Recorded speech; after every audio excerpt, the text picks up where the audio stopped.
யாரு யாருமா? ஆத்தே யாரு தாயே?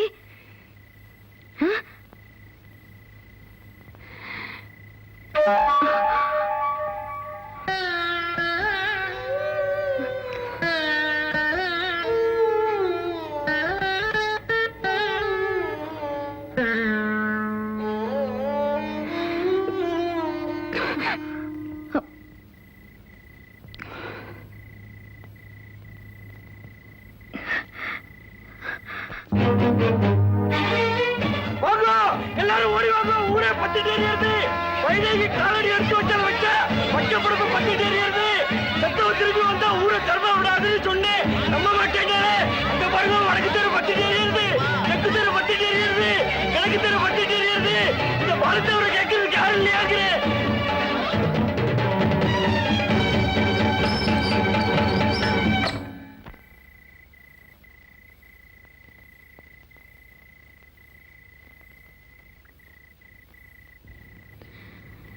எங்க அப்பா சங்கரனுக்கு வேதம் சொல்லி கொடுக்கும் போதெல்லாம் நாலனாவுக்காக எழுந்தண்ணியை விட்டு தர்பயாமின்னு சொல்ற தொழிலுக்கு போக போறானே என் தம்பின்னு என் மனசு கடந்து அடிச்சுக்கோ.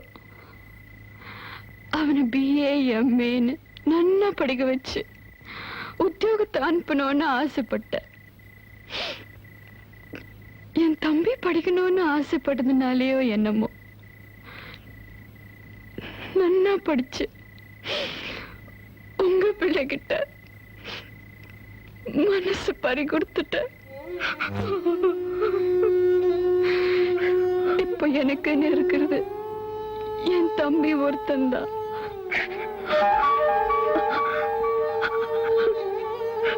அம்மாடி அம்மாடி, நீ என்ன கேட்க போறேன்னு எனக்கு நல்லா புரிஞ்சு போச்சுப்பா. அது மட்டும் கேட்டுடாது தாயே. என் புள்ள என்ன விட்டு போறவ இந்த புள்ள இருக்கிறதுனாலதான் இன்னும் என் உசுர கையில புடிச்சுக்கிட்டு இருக்கிற. என் புள்ள டவுனுக்கு அமிச்சு படிக்க வச்சு வருஷத்துல 9 மாசம் பிரிஞ்சிருந்தேன்னு. அது நல்லதா போச்சு. என் புள்ள சத்துட்டான்னு என்னால நம்பவே முடியலம்மா. ஏதோ புள்ள படிக்க போயிருக்கேன்னு என் மனசை தேர்த்துக்கிறேன்.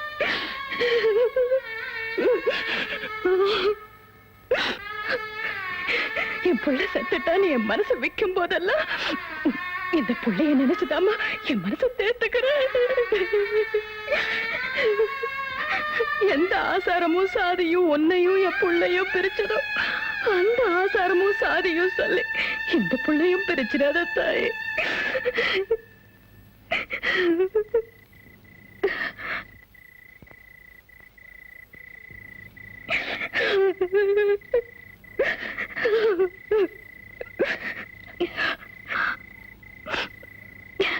அம்மாடி, பிரிக்க மாட்டேன். நான் பிரியப்படுறது எதுவுமே எனக்கு கிடைக்கல. சின்ன வயசுல எங்க அம்மா மேல ஆசைப்பட்ட. அவ போயிட்டா. பின்னால எங்க அப்பா உங்க புள்ள மேல ஆசைப்பட்ட. இவ 3 பேருமே என்னை விட்டுட்டு போயிட்டா.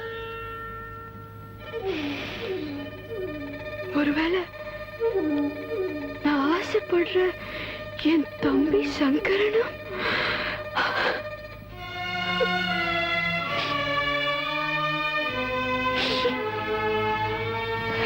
என்னால தாங்கிக்கவே முடியாது.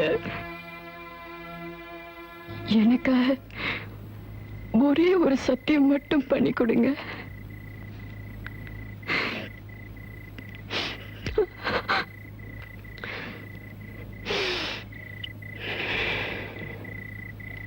எந்த காலத்திலயும் என் தம்பி சங்கரனை யார நம்பியும் அநாத ஆக்குன அக்ரஹாரத்துல மட்டும் விட்டுடாதீங்க. அம்மாடி, எங்க போற? இந்த வீட்டுக்கு மருமகளா வரதுக்கு தான் உனக்கு கொடுத்து வைக்கல. ஏன் மகளா இருந்துட்டு போய் இந்த வீட்டு சீதனத்தோட உன்னை இன்னொரு வீட்டுக்கு நான் அனுப்பிச்சு வைக்கிறேன் தாயி.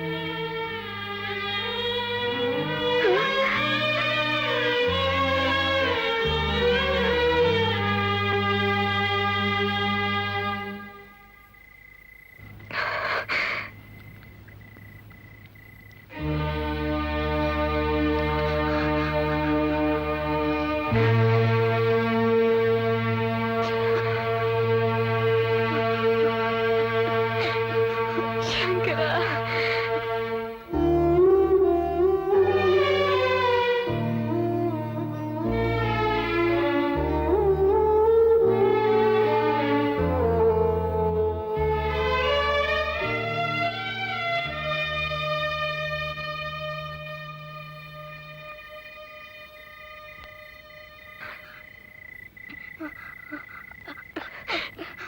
சங்கரா.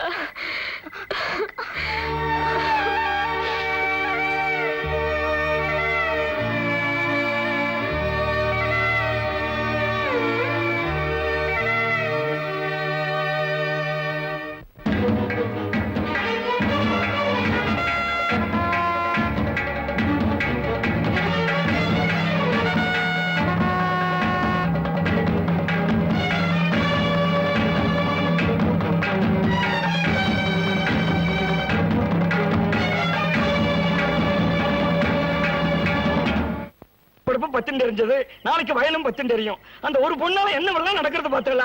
இதை கேட்கணும் விட்டு ஊரே பத்துண்டு சாம்பல் ஆயிடும். எடுத்து நெத்தில இட்டுக்க கூட யாரும் உயிரோட இருக்க மாட்டா. நான் சொல்லிட்டேன். அன்னைக்கு அம்பாள் சில காணாம போன அன்னைக்கு உள்ள யார் இருந்தா, வைதேகி இருந்தா, கூட சங்கரபாண்டி இருந்தா. 6 மாசத்துக்கு அப்புறம் தான் அரசல் பரசலா வெளியில வந்து அன்னைக்கு பாலுத்தேவர் மறைச்சுட்டார். ஆனா இன்னைக்கு அம்பாலே கோயிலை விட்டு போயிட்டா. ஏன் உள்ள போனோம் ஆணும் பொண்ணும் என்ன தப்பு பண்ணாலும். சரியா சொன்னடா கிருஷ்ணயர். ஏந்தாமி செத்து போயிட்டா நம்ம நினைச்சுக்கிட்டு இருந்தா அந்த பொம்பளை புள்ள திரும்ப வந்திருக்காளே, இது பாவம் தானே? இது என்னடா கேவி, மகா பாவம் தான். சாஸ்திரத்தையும் மறந்து சம்பிரதாயத்தையும் மறந்து அவாத்துல இருக்கிறதே மகா பாவம் தான். இது அக்ரஹாரத்துக்கு மாத்திரம் பாவம் இல்ல, உங்களுக்கும் பாவம் சொல்லிட்டேன், அவ்வளவுதான். அதுக்காக பாலத்தை வர புதைச்சுக்க முடியுமா? பகை என்ன பகை? இது என்ன அறிவில்லாம பேசிக்கிட்டு? இப்ப ஊர் முக்கியமா இல்ல பாலத்தேவர் முக்கியமா?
நீங்க கையில் எடுத்துட்டு வந்திருக்கீங்களே தீவெட்டி, அது வர்ற வழி தெரியறதுக்கா இல்ல என் வீட்டை கொடுத்துறதுக்கா?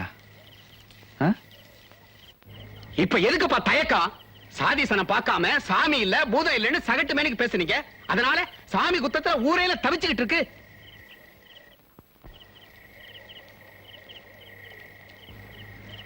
சாமி சொல்லுங்க. செத்து போனதா சொன்ன அக்ரஹாரத்து வைதேகி உங்க வீட்டுக்கு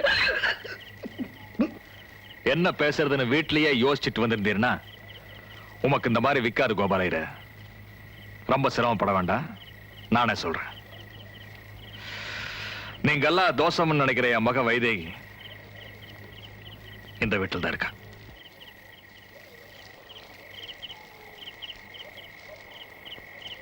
தேவர்வாள், என்னால நம்பவே முடியல. செத்து போயிட்டாள் நினைச்சிருந்த பொண்ணு திரும்பவும் உயிரோட வந்து நிக்கிறா. எனக்கு என்னமோ ரொம்ப பயமா இருக்கு தேவரே. சாதாரணமா ஒரு கன்னி பொண்ணு செத்து போயிட்டாள்னா அவளுக்கு செய்ய வேண்டிய கடைசி கர்மாக்களை சர்வம் கிருஷ்ணார்ப்பணமஸ்துன்னு செஞ்சு முடிச்சுடுறோம். இந்த பொண்ணை பொறுத்த வரைக்கும் நாங்க அப்படி செஞ்சு முடிச்சிட்டோம். அப்படி இருக்குச்சு அதே பொண்ணு திரும்பவும் உயிரோட வந்து நாமும் அதை ஏத்துண்டா இந்த ஊருக்கே பெரிய அச்சான்யம் இல்லையா தேவரே?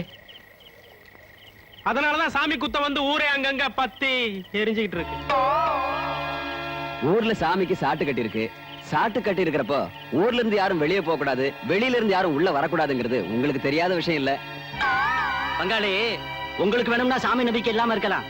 ஆனா நாங்க ஊருக்குள்ள பொண்டாட்டி புள்ளியோட வாழணும்ல. நீங்க வேணும்னா தோஷம் கருதாம வீட்டுக்குள்ள வீம்போட பொண்ணை வச்சிருக்கலாம். ஆனா நாங்க காடு கழிவுல பயிரை விதைச்சு வச்சிருக்கோமே. நாளைக்கு மழை தண்ணி இல்லாம போனா எங்க புள்ள குட்டிய கூடக்குள்ள கவுத்து வைக்கவா முடியும்? மாப்பிள, உங்களுக்கு வேணும்னா சாமி நம்பிக்கை இல்லாம இருக்கலாம்.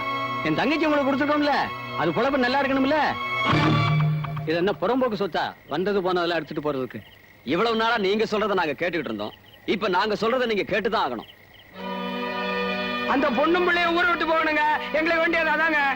பள்ளத்தூர் கலவரத்தில் சுருங்கின என் நெத்தி 20 வருஷம் ஆச்சு. மறுபடியும் சுருங்க வைக்கிறீங்களே.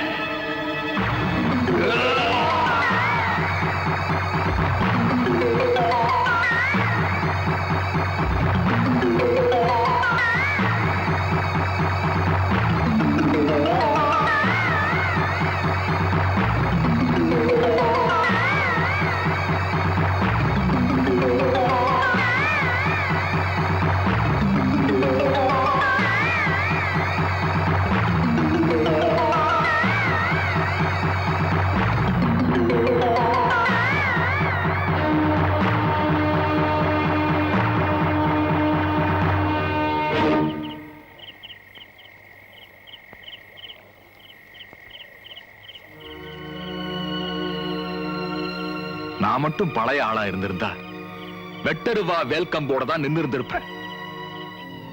ஆனா இப்ப பாலுங்கிற மனுஷன் நான் நிக்கிறேன்.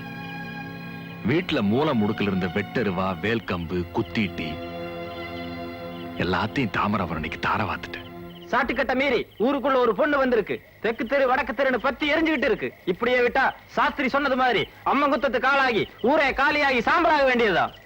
இம்புட்டு நீங்க நடத்தினதுக்கு அப்புறம் நான் மட்டும் பழைய பாலுவா இருந்திருந்தா ஏண்டா மாடு கட்டி ஏரோட்டுக்கு பதிலா அறிவு கட்டு போய் சாமி தோஷம்னு ஊரை கூட்டி புரட்டு பண்றீங்கன்னு கிண்டலா கேட்டிருப்பேன். நீங்களும் சிரிச்சிட்டு போயிருப்பீங்க. சொல்ற நிலைமையில இன்னைக்கு நானும் இல்ல, கேட்கிற நிலைமையில நீங்களும் இல்லப்பா. தேவர்வாள், ஊருடன் பகைக்கின் வேருடன் கெடும் சொல்லுவா. இப்ப இந்த ஊரே உங்களுக்கு எதிராக திரண்டு வந்து நிக்கிறது. இனிமேலும் அவளை பகைச்சுக்கிறதுல அர்த்தம் இல்ல. அவ என்ன சொல்றாளோ அதன்படி கேட்டு போங்களேன். வைதேகிங்கிற ஒரு பொண்ணையும் சங்கரனுங்கிற ஒரு பையனையும் பாலுங்கிற மனுஷன் வளர்க்க பிரியப்படுறான்.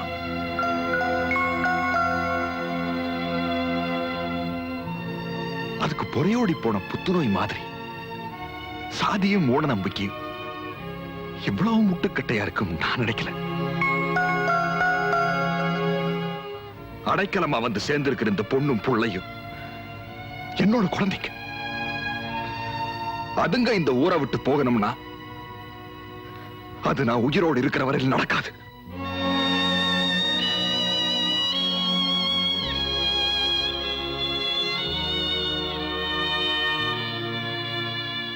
சாதியோட பேரை அழிக்கிறதுக்கு இந்த பாலுவோட ரத்தம் தான் தேவைன்னா தேவையான ரத்தத்தை எடுத்துங்க.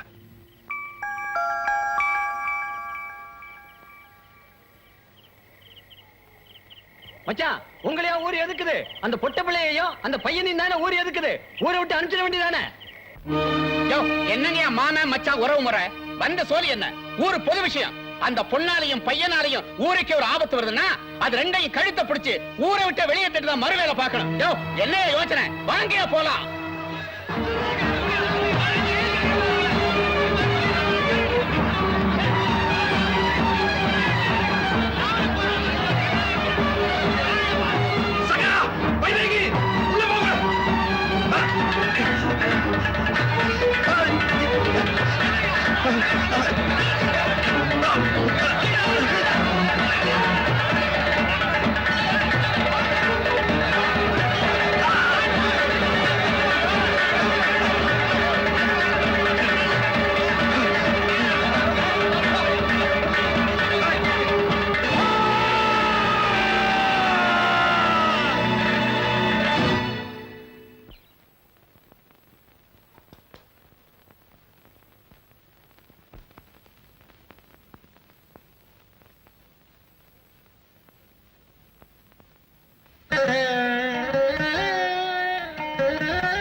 அப்பா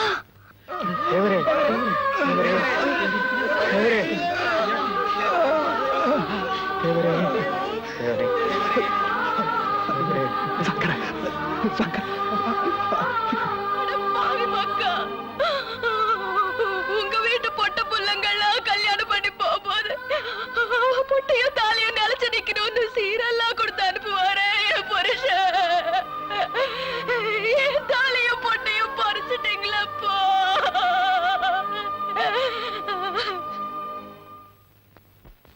இந்த பாலு என்ற மனிதனின் சாவு உங்களுக்கு சம்மதமா? மூட நம்பிக்கை. ரத்தபானம் பருகாமல் உன் ராட்சச தாகம் தீராதா?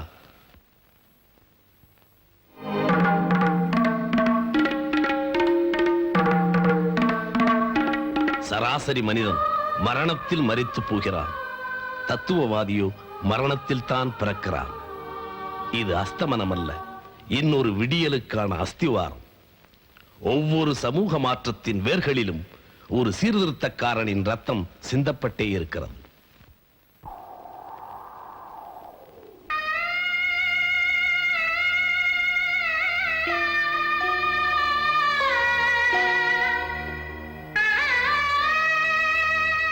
இந்த பாலு என்ற மனிதனை பலி கொண்டது எது? மதமா, ஜாதியா, மூர்க்கத்தனமா, மூடத்தனமா? இந்த கேள்விகள் போன தலைமுறையோடு போகட்டும். இனி இந்த புதிய தலைமுறை வாழட்டும். இவர்கள் புதிய வேதத்தின் ஆதார சுருதிகள். பழமையின் துப்புள் கொடியிலிருந்து தங்களை துண்டித்துக் கொண்டவர்கள். இவர்களின் இதயம் புதிது, எண்ணம் புதிது. உலகுக்கெல்லாம் இவர்கள் ஓதப்போகும் வேதம் புதிது.